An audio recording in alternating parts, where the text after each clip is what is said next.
Toon Bells. Sher Khan, നിങ്ങളുടെ കാടിന് വളരെ വലിയ ആപത്ത് വരാൻ പോകുന്നു. നീ ഇത് എന്ത് വിഡ്ഢിത്തമാണ് പറയുന്നത്? എന്തുകൊണ്ടെന്നാൽ അവൻ അതിനകത്തൊരു ഭൂതത്തെ പരിപാലിക്കുന്നുണ്ട്. ഡ്രീംലാൻഡ് കാട്ടിൽ കുളത്തിന്റെ അടുത്തായി ഒരു രഹസ്യ ഗുഹയുണ്ടായിരുന്നു. ഇത് രഹസ്യ ഗുഹ എന്ന് പറയുന്നതിന്റെ കാരണം ഇതിന്റെ അകത്തു പോകാൻ ആർക്കും തന്നെ ധൈര്യമുണ്ടായിരുന്നില്ല. മിങ്കുക്കൊക്കിന്റെ വീട് ഗുഹയുടെ തൊട്ടു മുൻപിലായിരുന്നു. അവൻ ദിവസം മുഴുവനും ആ ഗുഹയെ നോക്കിക്കൊണ്ടു നിൽക്കും. അവിടെ ഒരു മരത്തിന്റെ മുകളിൽ മോണ്ടുകുരങ്ങൻ. അവൻ മിങ്കുക്കൊക്കിന്റെ നല്ല സുഹൃത്തായിരുന്നു. അവനും താമസിച്ചിരുന്നു. ഒരു രാവിലെ കാലുകുറുക്കന്റെ നിലവിളിയുടെ ശബ്ദം കേട്ട് എല്ലാവരും ഉണർന്നു. നന്നായി വേദനിക്കുന്നു.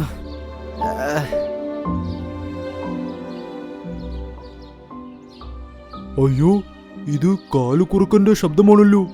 ഇവനെന്തിനാ ഇങ്ങനെ അലറുന്നത്? കുറച്ചു മിനിറ്റിനുള്ളിൽ ആന, മാൻ, ജിറാഫ്, സീബ്ര, ചെന്നായിയും കുറുക്കനും അപ്പോൾ അവിടേക്ക് വന്നു. അവർ നോക്കിയപ്പോൾ കാലുകുറുക്കൻ തറയിൽ കിടന്ന് നിലവിളിക്കുന്നുണ്ടായിരുന്നു. ഇവന്റെ ആരോഗ്യം വളരെ മോശമാണല്ലോ. ഞാൻ ഇപ്പോൾ തന്നെ ഡോക്ടർ മുയലിനെ വിളിച്ചു വരുത്താം. അടുത്ത നിമിഷം തന്നെ മാൻ ഡോക്ടർ മുയലിനെ വിളിച്ചു. ഡോക്ടർ മുയലും വന്ന് കുറുക്കനെ ചെക്കപ്പ് ചെയ്തു. എന്നിട്ട് പറഞ്ഞു, കാലുകുറുക്ക, നീ ഇന്നലെ ഡിന്നറിന് എന്താണ് കഴിച്ചത്? ഞാൻ ഇന്നലെ വൈകുന്നേരം ഒരു പരുന്തിനെ തിന്നു. അത് ഇപ്പോഴും എന്റെ വയറ്റിൽ കിടപ്പുണ്ട്. ആ പരുന്ത് ദിവസങ്ങളായി അവിടെ മരിച്ചു കിടന്നതാണ്. നീ അതിനെയാണോ തിന്നത്? അതുകൊണ്ടാണ് നിന്റെ വയറ്റിൽ ഇൻഫെക്ഷൻ ഉണ്ടായത്. എന്തെങ്കിലും ചെയ്ത് എന്റെ വേദനയൊന്ന് കുറയ്ക്കും മുയൽ ഡോക്ടറെ. നിന്റെ വേദന ശരിപ്പെടുത്തണമെങ്കിൽ എനിക്ക് ഔഷധ ചെടികൾ വേണം. അത് ആ രഹസ്യ ഗുഹയ്ക്ക് അകത്തേ ഉള്ളൂ. എന്നാൽ അതിന്റെ അകത്തേക്ക് മിൻകുക്കൊക്കിന് മാത്രമല്ലേ പോകാൻ പറ്റൂ? നിങ്ങൾക്കൊക്കെ ഈ കുറുക്കന്റെ അസുഖം ഭേദമാക്കണ്ടേ? വേണമെങ്കിൽ ഗുഹയ്ക്കകത്ത് എന്നെ കയറ്റിയേ പറ്റൂ. വരൂ, വേഗം എന്റെ കൂടെ നിങ്ങൾ വരൂ. എല്ലാ മൃഗങ്ങളും ഡോക്ടർ മുയലിനോടൊപ്പം രഹസ്യ ഗുഹയുടെ അടുത്തേക്ക് പോയി. പിന്നെ മിങ്കുക്കൊക്കിനോടും എല്ലാം പറഞ്ഞു. ഈ ഗുഹയ്ക്കകത്ത് അങ്ങനത്തെ ഒരു ഔഷധ ചെടിയും ഇല്ല. അത് ഞാൻ നോക്കിക്കോളാം. നീ എന്നെ അകത്തേക്കൊന്ന് കയറ്റിയാൽ മതി. കുറുക്കന്റെ വയറ്റിൽ വേദനയോ? ആ പ്രശ്നം ഞാൻ ശരിയാക്കി തരാം. നിങ്ങൾ എൻ്റെ കൂടെ വാ. വേഗം പോകാം, അവൻ നല്ല വേദനയില്ല. മോണ്ടക്കുരങ്ങ, നീ ഈ ഗുഹയൊന്ന് ശ്രദ്ധിക്കണേ. ഞാൻ ഇപ്പോൾ വരാം. വരൂ സുഹൃത്തുക്കളെ. മിങ്കുക്കൊക്ക് അവരെ തോട്ടത്തിലേക്ക് കൊണ്ടുപോയി. അവിടെ നിന്ന് ഒരു ഔഷധ ചെടിയെടുത്ത് പിന്നെ അത് കൊണ്ടുവന്ന് കുറുക്കന് കഴിക്കാനും കൊടുത്തു. അപ്പോൾ കുറുക്കന്റെ അസുഖവും നിമിഷത്തിൽ ഭേദമായി. ഈ മരുന്ന് കാട്ടിൽ തന്നെ ഉണ്ടായിരുന്നെങ്കിൽ പിന്നെ നിങ്ങളെന്തിനാണ് ഞങ്ങളെ ഗുഹയ്ക്കകത്തേക്ക് കൊണ്ടുപോകാൻ പറഞ്ഞത്? എന്തുകൊണ്ടെന്നാൽ ഇയാൾക്ക് ഗുഹയ്ക്കകം കാണണം. അതിനകത്ത് എന്താണെന്നറിയണം. അതുകൊണ്ടാണ് കള്ളം പറഞ്ഞത്. അങ്ങനെ എല്ലാ മൃഗങ്ങളും ചേർന്ന് ഡോക്ടർ മുയലിനെ ഒരുപാട് കുറ്റപ്പെടുത്തി. അവനതിൽ ദേഷ്യവും വന്നു. ഒരിക്കൽ സിംഹരാജാവ് സഭ വിളിച്ചുകൂട്ടി. അപ്പോൾ അവിടേക്ക് ഒരു കരിമ്പുലി വന്നു. ഷേർഖാൻ, നിങ്ങളുടെ കാടിന് വളരെ വലിയ ആപത്ത് വരാൻ പോകുന്നു. നീ എന്താണെങ്കിലും തെളിച്ചു പറ.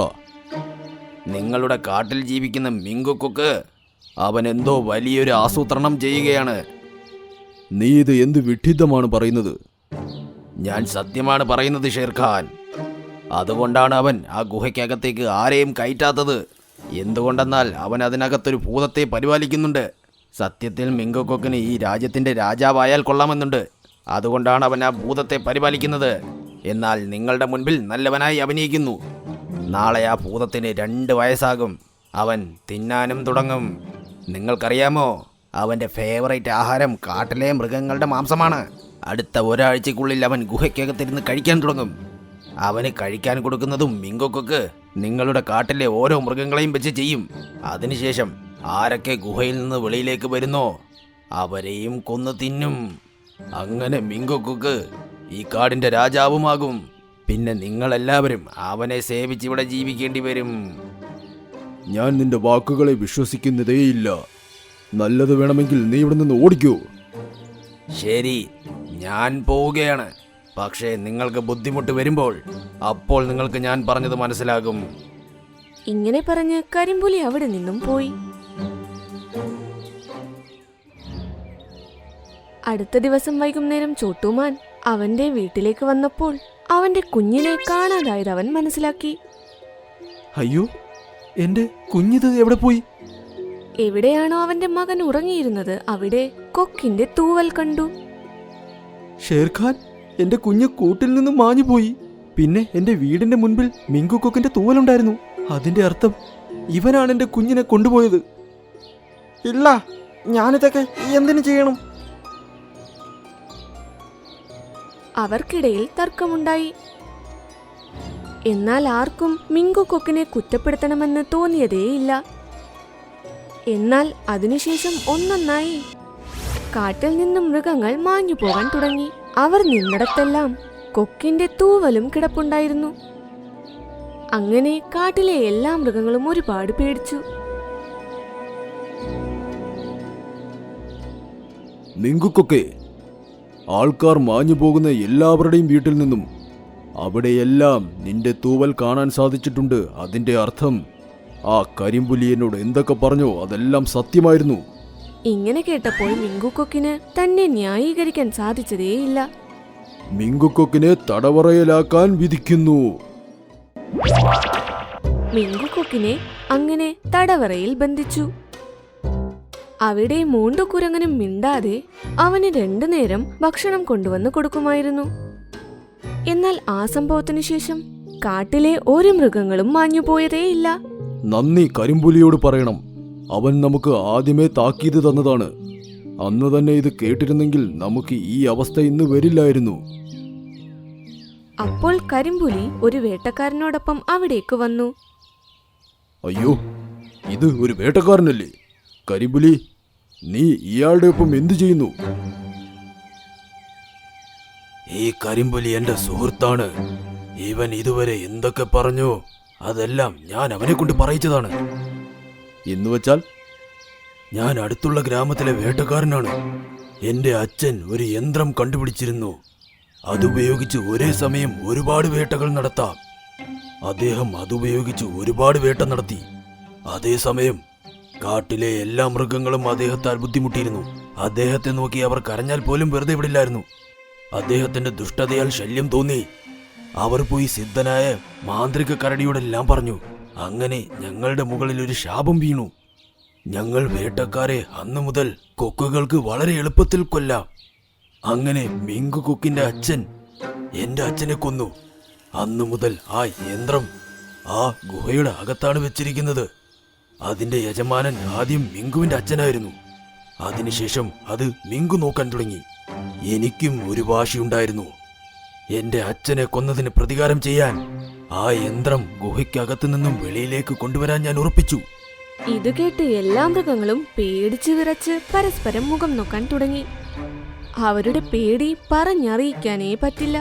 അതുകൊണ്ടാണ് ആദ്യം നിങ്ങളെ ഞാൻ ഇവിടെ നിന്നും വായിച്ചത്. അങ്ങനെ ആ പഴി മിങ്കു കൊക്കിന്റെ തലയിലാക്കി അവനെ അവിടെ ബന്ധനസ്ഥനാക്കി. ഇപ്പോൾ എനിക്ക് ആ യന്ത്രം വെളിയിൽ കൊണ്ടുവരാം. അങ്ങനെ ഈ കാട് മുഴുവനും എന്റെ രാജ്യമാക്കും ഞാൻ. ഇത് കേട്ട് എല്ലാ മൃഗങ്ങളും വായ തുറന്നു വെച്ച് നിന്നു. പെട്ടെന്ന് പിന്നിൽ നിന്നും ഒരു ശബ്ദം വന്നു. ഇങ്ങനെ കിടന്ന് ചിരിക്കേണ്ട ആവശ്യമില്ല ദുഷ്ടനായ വേട്ടക്കാരാ. ഇത് കേട്ട് എല്ലാവരും അവനെ നോക്കി. അവിടെ മൂണ്ടുകുരങ്ങൻ തന്റെ ഒപ്പം മിങ്കു കൊക്കിനെയും കൊണ്ടുവന്നിരുന്നു. അയ്യോ, മിങ്കുക്കൊക്ക്! എനിക്കെന്റെ സുഹൃത്തിനെ വിശ്വാസമായിരുന്നു. അതുകൊണ്ട് ഇന്ന് രാവിലെ തന്നെ ഞാൻ ഇവനെ മോചിപ്പിച്ചു. ഞാൻ കാത്തിരിക്കുകയായിരുന്നു ഈ കരിമ്പുലിയുടെ യഥാർത്ഥ മുഖം നിങ്ങൾക്ക് നേരെ എത്താൻ. അപ്പോൾ ഞാൻ മിങ്കുവിനെ കൊണ്ടുവരാനിരിക്കുകയായിരുന്നു. കരിമ്പുലി, വേഗം രഹസ്യ ഗുഹയുടെ അടുത്തേക്ക് പോ. വേട്ടക്കാരനും കരിമ്പുലിയും ഗുഹയ്ക്ക് നേരെ ഓടാൻ തുടങ്ങി. എല്ലാ മൃഗങ്ങളും അവരുടെ പിന്നാലെയും ഓടി. കൊക്ക് കാറ്റിൽ പറന്നു വന്ന് വേട്ടക്കാരന്റെ തലയിൽ 2 തവണ ആഞ്ഞു കൊത്തി. അവൻ തലയിൽ വന്ന് കൊത്തിയപ്പോൾ വേട്ടക്കാരന് നന്നായി വേദനിച്ചു. എനിക്ക് എന്താണ് സംഭവിക്കുന്നത്? താങ്കൾക്കും ശാപം ഏൽക്കുകയാണ് മുതലാളി. ഞാൻ ഇവിടെ തന്നെ നിന്നാൽ ഇതെന്നെ ഉറപ്പായിട്ടും കൊല്ലും. ഓടിക്കോ. ഓടിക്കോ മുതലാളി, ഓടിക്കോ. രണ്ടുപേരും അലറി വിളിച്ച് അവിടെ നിന്നും ഓടി. ഏഹേ, മിങ്കുക്കൊക്ക് നമ്മളെ എല്ലാവരെയും രക്ഷിച്ചേ. മിങ്കുക്കൊക്കെ, ഞങ്ങളോട് ക്ഷമിക്കൂ. ഞങ്ങളൊന്നും മനസ്സിലാക്കാതെ നിന്നെ പഴിചാരി. ഇന്ന് നീ ഇവിടെ ഇല്ലായിരുന്നെങ്കിൽ ഞങ്ങളെ എല്ലാവരെയും ആ വേട്ടക്കാരൻ അടിമയാക്കുമായിരുന്നു. കുഴപ്പമൊന്നുമില്ല ഷേർഖാൻ, എനിക്ക് നിങ്ങളോട് ഒരു ദേഷ്യവുമില്ല. അതിനുശേഷം മിങ്കുക്കൊക്ക് വീണ്ടും ആ രഹസ്യ ഗുഹയെ സംരക്ഷിക്കാൻ തുടങ്ങി. ഇപ്പോൾ അവന്റെ ധൈര്യം കാട്ടിലെല്ലാവർക്കും മനസ്സിലായി.